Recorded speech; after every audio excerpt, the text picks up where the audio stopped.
the honor of hearing from Captain Bailey, who is running for Deschutes County Sheriff. Luckily, he had time for us in his schedule. He's very busy. He has been with the department for over 22 years. He grew up on the Oregon coast, served in the Coast Guard from 1993 to 98. He actually met his wife over here at G.I. Joe's years ago, if anybody remembers G.I. Joe's. So very established in the community. I remember at the end of the month because that's when my retirement check shows up. And he has a ton of experience. So he started as a reserve for the sheriff, and he has worked his way through pretty much every department that the sheriff has: field training officer, corrections, patrol division, critical incident team, just a ton of stuff.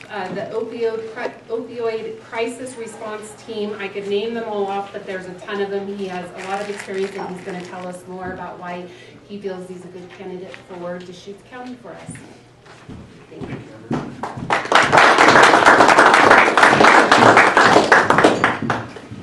Thank you. Where's the best place for me to kind of be? Right here? That's fine. I'll do my best. Thank you for letting me be here today. Again, my name is William Bailey. I'm over a year into my campaign, and so there's a lot of information already out there about who I am, and I could spend 20 minutes just talking about how I got here to today. But I want to have a lot of time for questions. So there's a lot of things that I'm sure you have questions about that I want to be able to answer. So I'm going to hit the highlights, though. I'm going to talk about my plans or my goals for the sheriff's office moving forward. But I have been with the sheriff's office for nearly 24 years. After growing up a lifelong Oregonian, like she said, I grew up on the coast, raised by my mom, and then came to Bend on a fishing trip, drove through town, got a job at G.I. Joe's, met my wife 2 weeks later.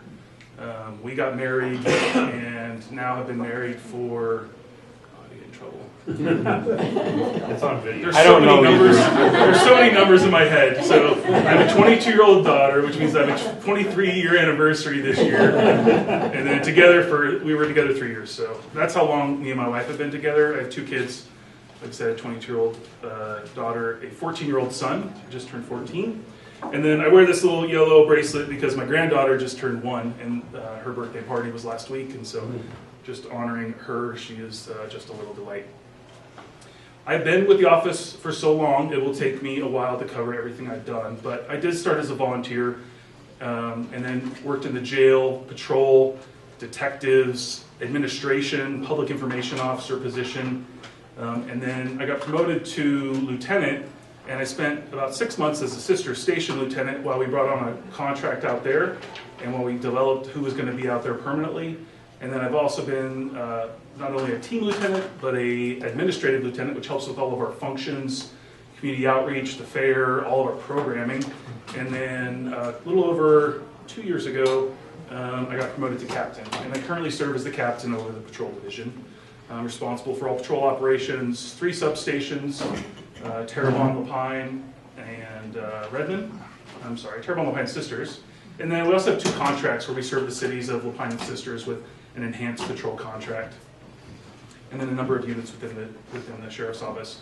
Over that years has really prepared me to lead the sheriff's office on day one. Working my way through the office, now all the way up to captain, learning about administration and policy and hiring and holding people accountable and promoting people and policy and how we integrate with the community and what the community expects from a sheriff's office. Because we're way more than just arresting people. That is not what people expect out of their law enforcement in 2024. They want us integrated. They want us part of the community. That's why a lot of our staff are really engaged. I'm a Bend Rotary member. I'm also on the board of the Veterans Ranch.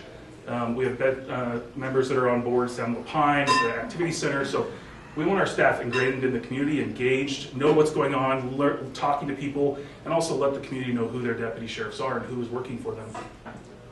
One of our biggest challenges that's going to be under my administration is the homelessness crisis, the vast problem that we have in Deschutes County. Most of that is in the public lands outside of the incorporated cities, which ends up being the sheriff's office jurisdiction.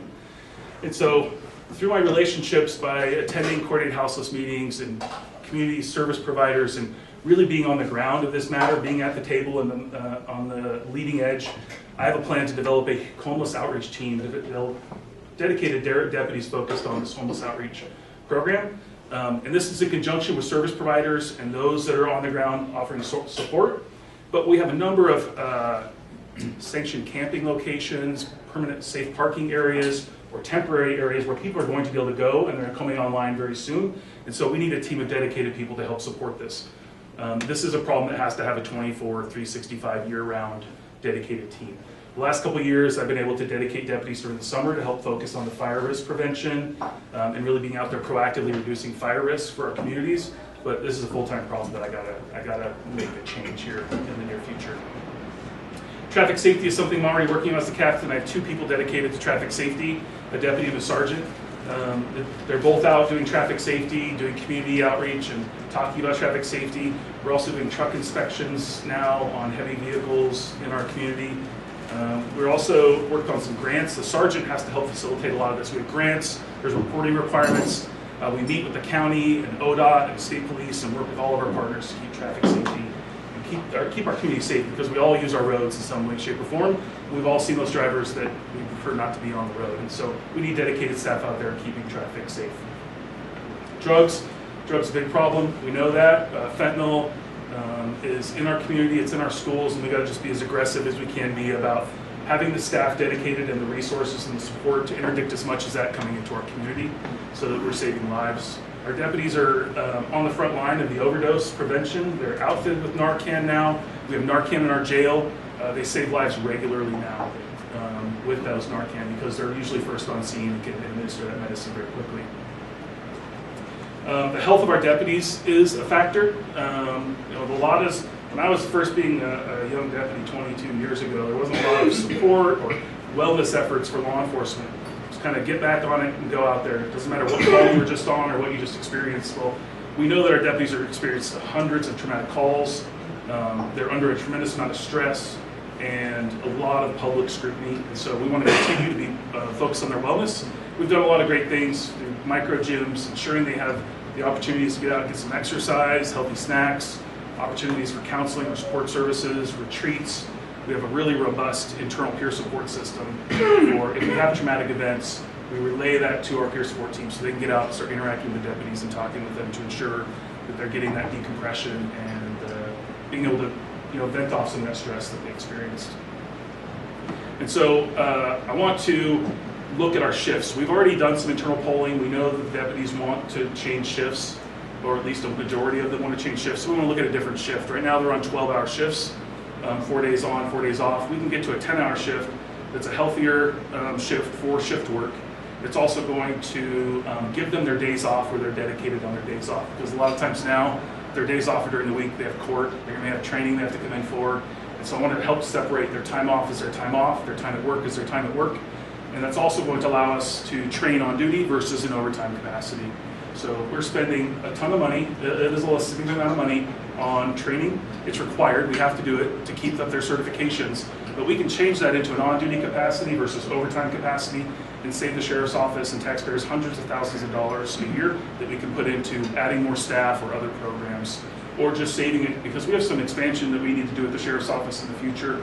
Our building was last really expanded many years, 24 years ago I think now. We're bursting at the seams internally. We need more room. We're growing with the community, but our building, our infrastructure internally hasn't changed. So we got to do some expansion. We have to expand in our jail, not beds, but how defense attorneys can interact with their clients so that they have better access, more timely access, so they're getting the access that they need. Visitation with family, social services, and other support that they can come in. And so we need better interaction between our inmate population and the community. And then the last thing is being the captain right now, patrol, I see the benefits of these dedicated assignments and sisters in Lapine. We have a dedicated lieutenant and 3 deputies and sisters, and a dedicated lieutenant and a deputy in Lapine right now, focused on the city boundary, and the community loves it. I cannot go to any of those communities without hearing, we love knowing who our deputies are, we love knowing who the supervisor is if we have a problem or we want to call and talk to someone, and we know we're getting really first-rate service because if there's a problem going on, they're on it. The rest of us, we're kind of rotating. We have this rotating where people are kind of fluctuating around the county, and some of that is necessary just to cover shifts and assignments. But I want to expand that dedicated deputy program so the community has more knowledge about who their deputies are, where they're working, and the deputies are also more invested in those areas instead of being shuffled around to different areas of the community. So those are my big plans for the Sheriff's Office moving forward. I think that they are exciting. I think a lot of the deputies, the deputies that are in those permanent assignments love it. We already talked about the shift. The deputies are overwhelming. They do like the shift change idea. And when you're looking for the person that is the broadest level of experience to lead the Sheriff's Office on day one, Sheriff Nelson is retiring at the end of the year. He has endorsed me to replace him as the best possible person to do that. You want the best person to lead the Sheriff's Office on day one, and I believe I'm that person. And I'm going to ask for your vote this November. Having said that, now we have about 10 or 15 minutes of questions. And so I want to give you all an opportunity to ask questions. There's a lot going on out in the news and the media, and I will answer any question that you have. You first. So we're aware that there's a shortage of defense attorneys. How is that impacting your operation? Doesn't really impact our operations. We still do business as normal.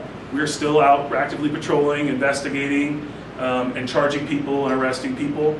My understanding is that hasn't had a huge impact, although there has been a little bit of impact on subjects that aren't getting their defense attorney before they have to go to court. And so, but it hasn't risen to the level where there's a huge problem. They are making adjustments down there. But we, as a Sheriff's Office, our role is we have these inmates in our custody, and they have to have access to their attorney. And so we need to make sure they have timely access, and they're getting that legal defense that they have a right to. Right now, because we only have so many visiting rooms, it can be hours before an attorney can get in and see their client. So those are the kind of improvements we need to look at for the future as our inmate population potentially grows, as our community grows. But we also need to look at other options to keep people out of custody when they shouldn't be.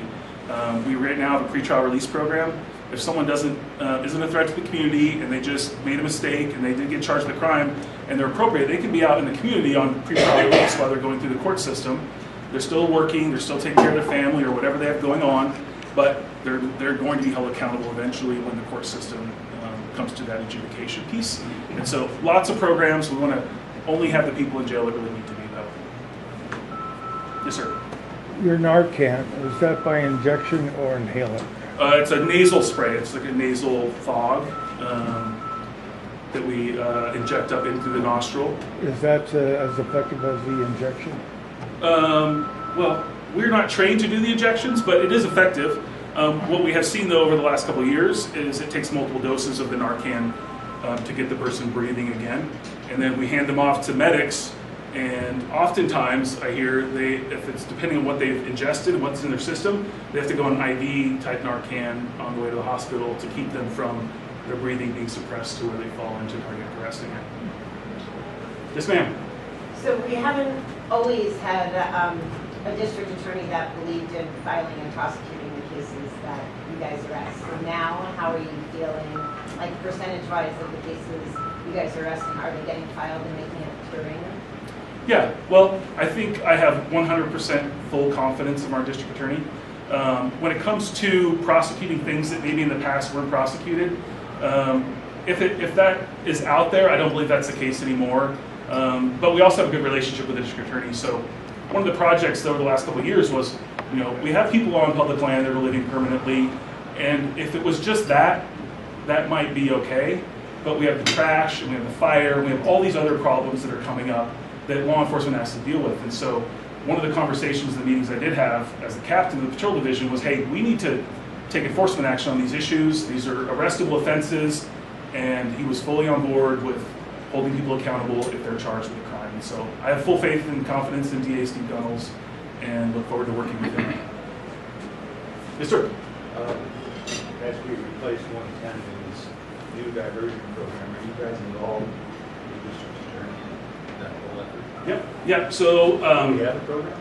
we have a deflection program in place. So, and that's really what the crux of recriminalizing was. Right. We needed to have a criminal consequence, but we also want to divert people that are just suffering from addiction, or if their charge is appropriate, where the criminality is the drug addiction is causing the criminality. And so, if it's a drug addiction and they're trying to steal food and we need to help with the addiction, and that can help get them back on track. So the Sheriff's Office, actually the Deschutes County Sheriff's Office, is leading the way with the deflection program and working very closely with the DA's office, service providers, And one benefit of that is because we have the jail.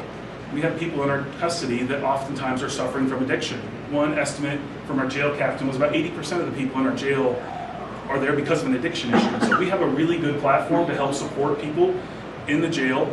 Oftentimes, if they're there long enough, they can get sobered up, they clear their minds, and they can make good decisions. The thing about addiction, though, is when someone is ready to accept help, you have to be ready today to give it to them. In the past, when someone was ready to get help, well, they get an appointment, and maybe it was 2 weeks or 4 weeks out, a month, 2 months.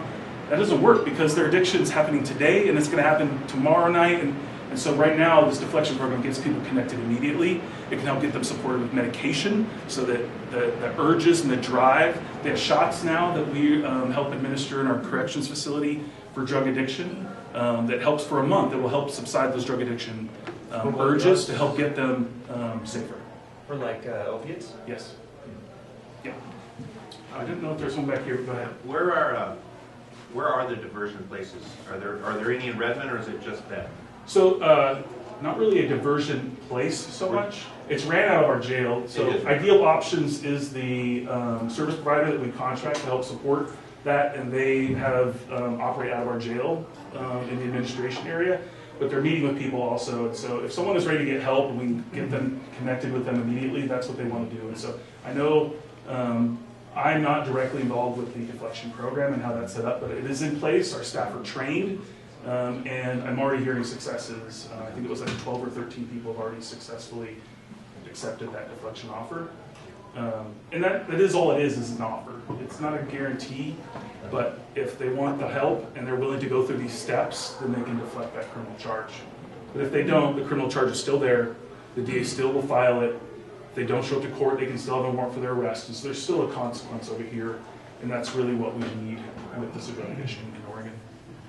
Yes, ma'am. I'd like to go back to the traffic issue. Yeah. A red light no longer means a red light in Redmond. And you absolutely have to sit and make certain that you're not going to get hit. And it happened to me twice in one day.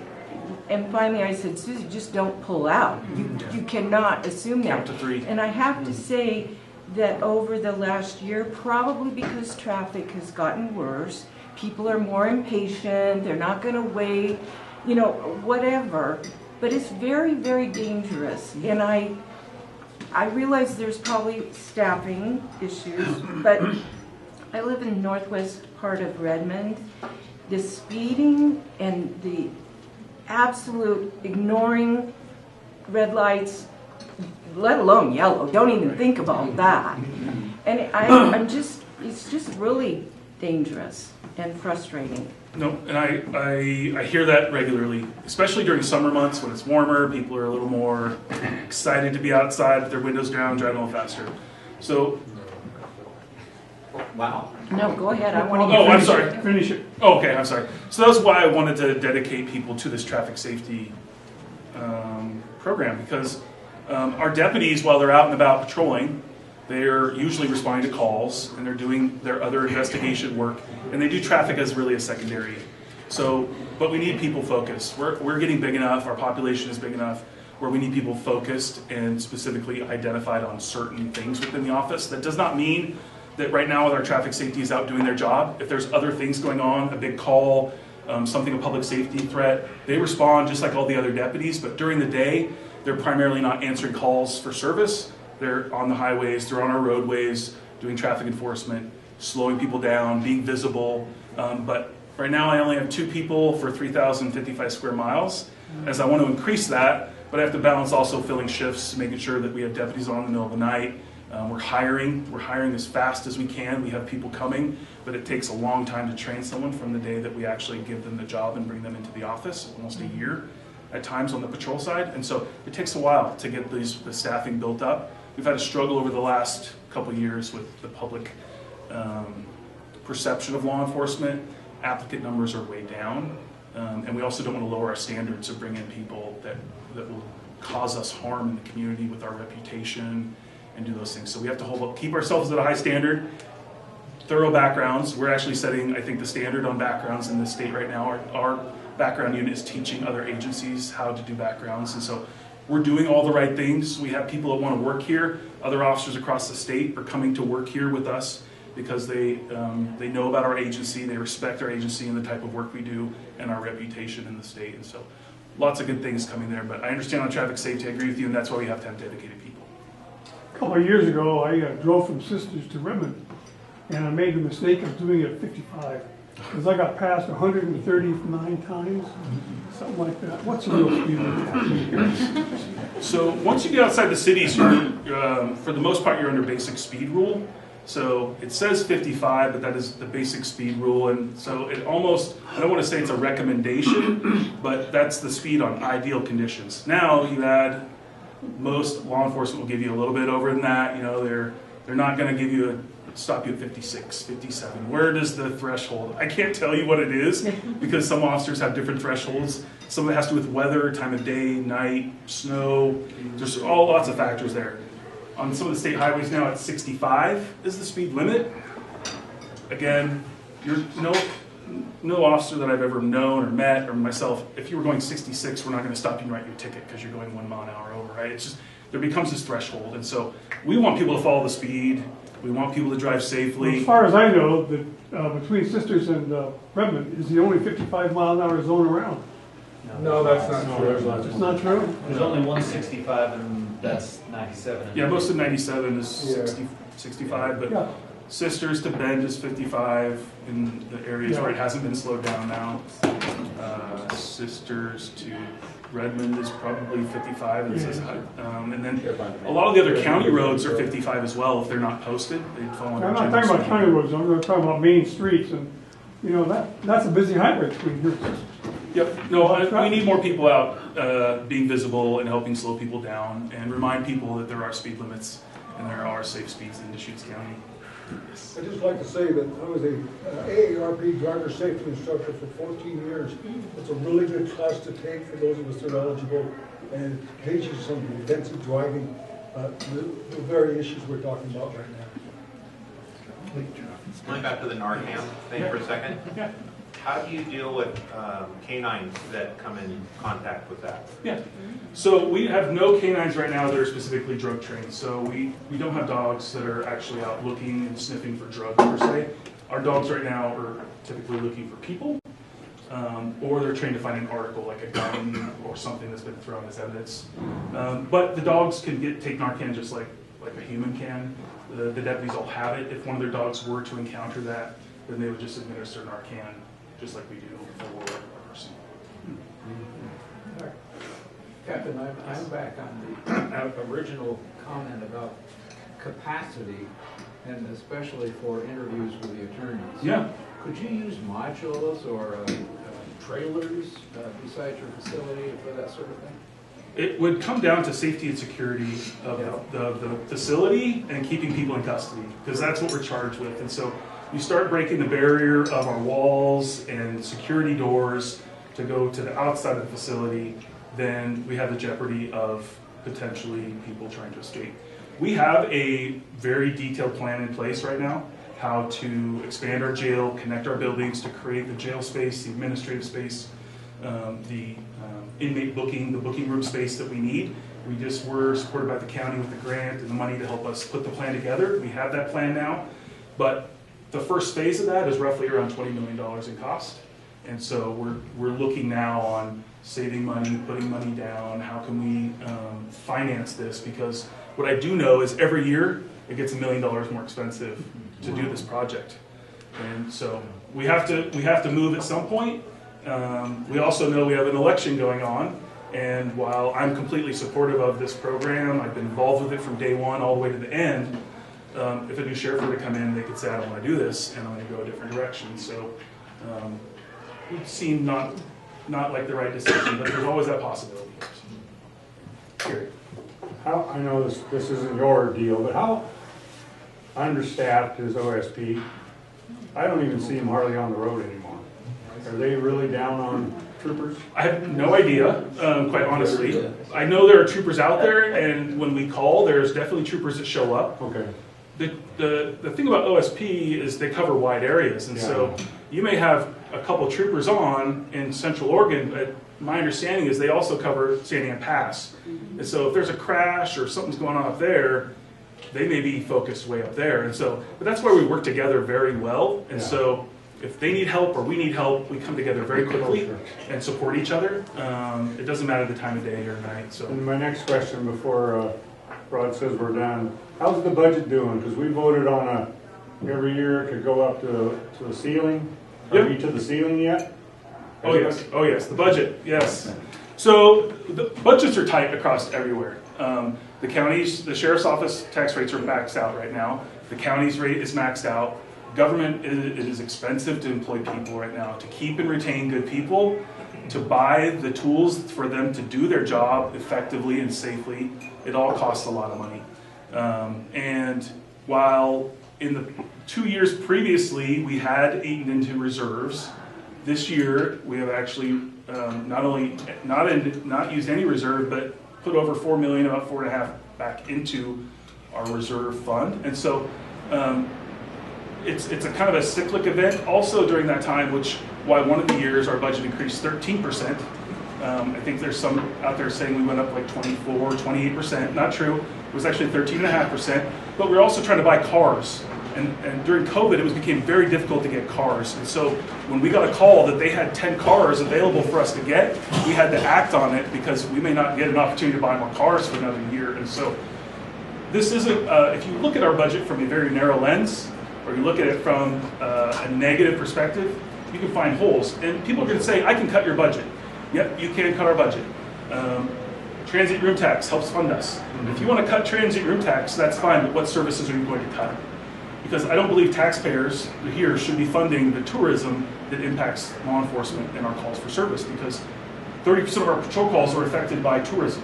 They're related to people that don't live here, that don't pay property taxes here. They're people that are visiting. Half of our search and rescues are done by tourists and people visiting here. And we love tourism. I mean, that's part of our economy. It's a huge part of our economy.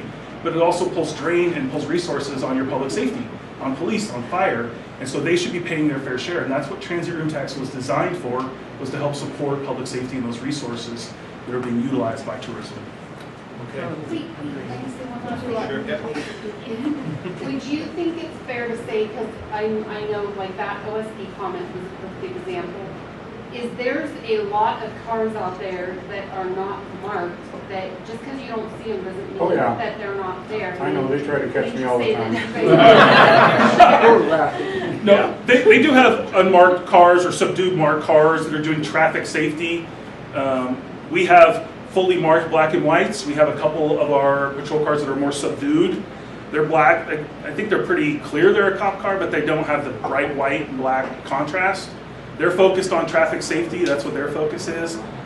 I am in law enforcement, and I drive around town wondering where the deputies are, where's the law enforcement officer when you need them.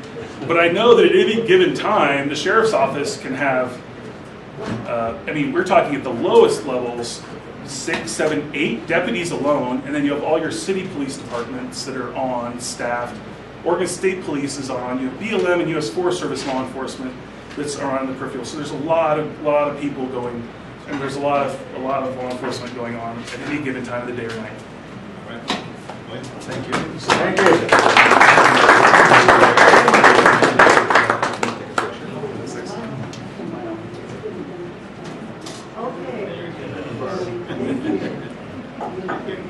All right, much more, Jen.